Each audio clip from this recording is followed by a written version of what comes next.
بسم اللہ الرحمن الرحیم، الصلاۃ والسلام علی خاتم النبیین وعلی آلہ وصحبہ۔ السلام علیکم ورحمۃ اللہ وبرکاتہ۔ بہت دکھی دل کے ساتھ یہ ولاگ کرنے کے لیے بیٹھا ہوں۔ میں چاہ رہا تھا کہ میں اس موضوع کے اوپر بحث نہ کروں، خاص طور پہ اس وقت جب جناب ڈاکٹر ذاکر نائک صاحب پاکستان کے اندر تشریف لائے ہوئے ہیں، جو کہ اسلامی دنیا کے ایک معروف مباہلہ گو ہیں اور مباہلہ کرنے والے لوگ ہیں۔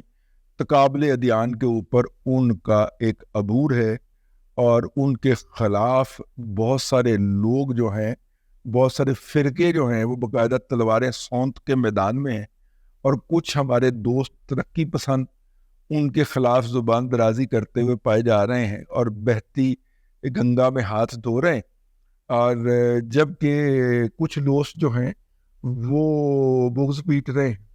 ہم اس معاملے میں خاموش ہیں فی الحال، کیونکہ ہمارے پاس ایک دوسرا موضوع ہے، اور موضوع یہ ہے کہ تقریر کرتے ہوئے جناب ایک گنڈا پور صاحب نے یہ فرمایا کہ میں وہاں پہ چھپ گیا، اور چھپنے کے بعد جب پولیس آئی تو میں اس کو ویسے ہی نظر نہیں آیا جیسے غار حرا میں حضور نظر نہیں آئے تھے۔ غار حرا کا نام لیا اس نے۔ اب میں سوچنے بیٹھا کہ ان کی اس بات کا مقصد کیا ہے۔ غار حرا میں تو حضور صلی اللہ علیہ وآلہ وسلم ہماری جان ان پر قربان، وہ جب تشریف لے کے جاتے تھے تو وہ اکیلے ہوتے تھے، اور وہاں پہ تو کوئی ایسا واقعہ جو ہے وہ مروی ہی نہیں ہے، روایتی نہیں ہے کہ کوئی گئے ہوں اور آپ صلی اللہ علیہ وسلم ان کو نظر نہ آئے ہوں۔ اور حضرت جبریل سے کون سی چیزیں چھپی ہوتی ہیں علیہ السلام سے؟ ٹھیک ہے، اچھا ہاں، جو نبی کریم صلی اللہ علیہ وآلہ وسلم کے نظر نہ آنے کا کفار کو جو واقعہ ہے وہ غار ثور کے ساتھ منسلک ہے۔ آپ صلی اللہ علیہ وسلم جب جا کے غار ثور میں چھپے تھے، اور سورہ عنکبوت میں شاید اس کا ذکر بھی ہے، اور مکڑی نے اس غار کے منہ کے اوپر جالا بن دیا تھا، اور فاختہ نے وہاں پہ گھونسلہ بنا کے انڈے بھی دے دیے تھے۔ تو لیکن غار میں تو کوئی نہیں گھسا تھا، کوئی جاہل ہی ہوگا جو یہ بات کہے، ٹھیک ہے نا۔ ہاں، ایک اور مخلوق تھی اگر آپ کو یاد ہو، جس کو نبی کریم صلی اللہ علیہ وآلہ وسلم نظر نہیں آئے، اور وہ سانپ تھا۔ جب غار میں گئے، جب غار میں آپ صلی اللہ علیہ وسلم چڑھ کے جانے لگے، ذرا اونچا ہوگا، یہ ان سے پہلے حضرت ابوبکر صدیق اندر تشریف لے گئے، اور آپ نے وہ صاف بھی کیا، اور وہ جو پتھر فوری طور پہ پڑے تھے، وہ کچھ بلیں بنی ہوئی تھی، سوراخ تھے، ان میں دیے، اور آپ صلی اللہ علیہ وسلم کو آنے کی دعوت دی۔ پھر آپ جب وہاں پہ پہنچتے ہیں تو دو سوراخ رہ جاتے ہیں، تو یا ایک سوراخ رہ جاتا ہے، تو اس کے اوپر آپ اپنی ایڑی رکھ دیتے، اور اس ایڑی کو اندر سے سانپ جو ہے وہ ڈستا ہے، ٹھیک ہے۔ تو اس سانپ کو دیکھنے کی کیا کہتے ہیں کہ شرف حاصل نہیں ہوا تھا۔ ہو سکتا ہے یہ وہی اژدھا ہو، اب وہ سانپ بڑا ہو گیا ہو گنڈا پور کی شکل کے اندر، کیا کہہ سکتے ہیں، ٹھیک ہے نا۔ یہ گستاخ اور زبان دراز شخص جو ہے، ان کے جو منہ میں آتا ہے یہ کہتے، کوئی ان کی زبان روکنے والا نہیں ہے۔ جیسے غار حرا میں نظر نہیں آئے تھے، اس طرح میں بھی نظر نہیں آیا، تیری ایسی تیسی۔ تو ان کے پاؤں کی خاک کے، میرا مطلب ہے کہ چھان کے برابر بھی نہیں ہے۔ ایک تم کیا بات کرتے ہو یار، تم جاہل کے بچے ہو، جاہل ابن جاہل ہو۔ تمہارا سلسلہ ابو جہل سے تو ملتا ہوا ہو سکتا ہے، ابو لہب سے تو ملتا ہوا ہو سکتا ہے، تمہارا غار حرا والے سے کیا لینا، اور تو اپنے آپ کو ان کے ساتھ ایکویٹ کر رہا ہے۔ زبان پر نیچے کر کے بات کر، تیری اوقات نہیں ہے کہ تیری زبان سے ان کا نام بھی ادا ہو۔ اسی لیے میرے آقا کا پورا نام پوری صحت کے ساتھ تیری گندی اور پلید زبان سے ادا نہیں ہوتا، کیونکہ رب تعالیٰ کی حمیت یہ برداشت نہیں کرتی کہ اس کے پاک محبوب کا نام تم جیسے غلیظ شخص کی زبان سے ادا ہو۔ اس لیے تحمل تحمل تحمل، اس لیے کیونکہ یہ کرائے کے لوگ ہیں، کرائے کے جانور ہیں. میں چونکہ ذکر کر رہا ہوں ایک بہت پاک ذات کا، تو میں ایک نجس جانور کا ذکر نہیں کرنا چاہ رہا، نام نہیں لینا چاہ رہا، اس لیے میں کہہ رہا ہوں یہ کرائے کے لوگ. اور یہ کرائے کے لوگ جو ہیں ان کی باقاعدہ ڈیوٹیاں لگتی ہیں، اور ڈیوٹیاں لگاتا ہے وہ مونسٹر، وہ بلا، وہ استا، ٹھیک ہے، جو کہ اس وقت اڈیالہ میں مقیم ہے، کہ تم نے میری ذات کو نبیوں کے ساتھ ایسوسیٹ کرنا. یہ پہلا واقعہ نہیں ہے. احتشام بھائی جو ہیں، میری ان سے بھی گزارش ہوگی کہ اس شخص کی گرفت کریں، کیونکہ باقی معاملات کے اوپر تو وہ بہت زیادہ گرفت کرتے ہوئے پائے جاتے ہیں، لیکن جب پی ٹی آئی کی زبان درازیاں آتی ہیں تو احتشام بھائی بھی اور ابتسام بھائی بھی چپ کر جاتے ہیں. تو میری ان سے گزارش ہوگی، چونکہ محبت کرتے ہیں، تو میری ان سے گزارش ہوگی کہ یہ جو گستاخیوں کا ایک سلسلہ ہے، کبھی ایک نابالغ بچے کو کھڑا کر کے وہ شوکت خانم کو حضرت آمنہ کے ساتھ جو ہے رضی اللہ تعالیٰ، میں تو ان کو یہی کہتا ہوں، ان کے ساتھ اکویٹ کر دیتے. کبھی وہ کہہ دیتا ہے کہ اس طرح مجھے تیار کیا گیا جس طرح نبی کریم صلی اللہ علیہ وآلہ وسلم کو تیار کیا گیا تھا، اور وہ وہاں سے اسکاٹ فری چلا جاتا. اچھا، یہ چونکہ اس واقعے کا نوٹس نہیں لیا گیا، تو پھر اس کے بعد نئی گستاخی آنی. تو جو اس کا چیف لیفٹیننٹ ہے اس وقت، عمران احمد خان نیازی کا، جس کا نام عمران ریاض خان ہے، اس نے آج پھر ایک اور گستاخی کر دی.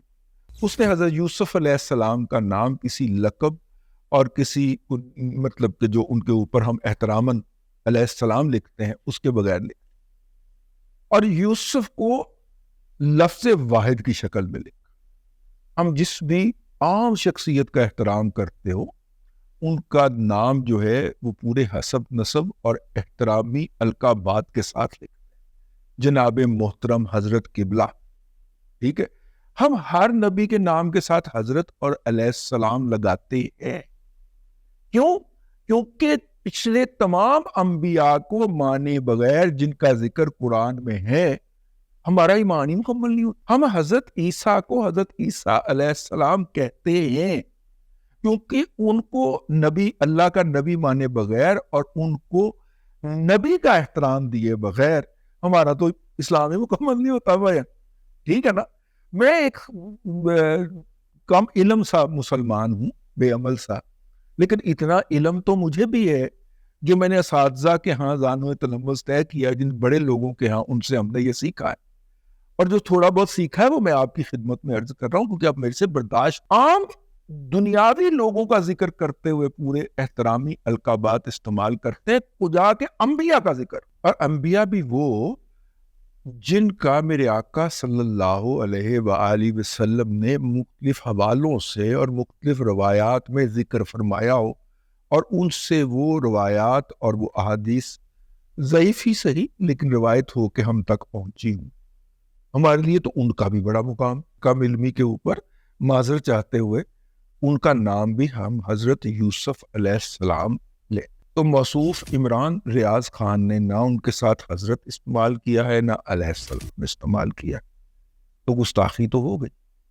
اور گستاخی مسلمانوں کی ایک محترم اور پاک بھلے زبانی کلامی ہوئی، اور ہو سکتا ہے ان کا مطلب بھی یہ نہ.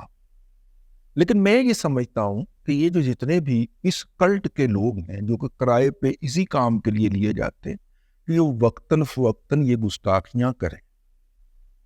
کیونکہ ایک گستاخی کے اوپر آپ چونکتے ہیں، لیکن جب وہ بار بار بار بار بار بار ہونا شروع ہو تو پھر کچھ عرصے کے بعد عوام الناس اسے ایک معمول کے طور پہ قبول کریں. یہ جو بار بار کرتے ہیں یہ اور اس کا کوئی نوٹس نہیں لیتا، یہ وہ ٹیسٹر مار. جب یہ گستاخیاں ہوتی جائیں گی تو اس کے بعد یہ آگے بڑھتے جائیں گے، اور وہ آگے بڑھنا شروع ہو چکے.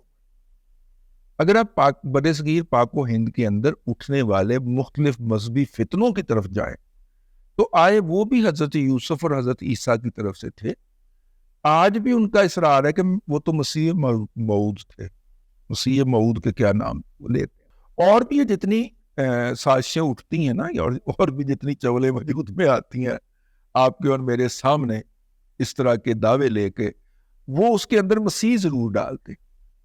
حالانکہ حضرت عیسیٰ علیہ السلام کی ہم ظاہر ہے کہ عزت کرتے ہیں، اور وہ ہمارے ان کو نبی ماننا اللہ تبارک و تعالیٰ کا ہمارے ایمان کا حصہ ہے.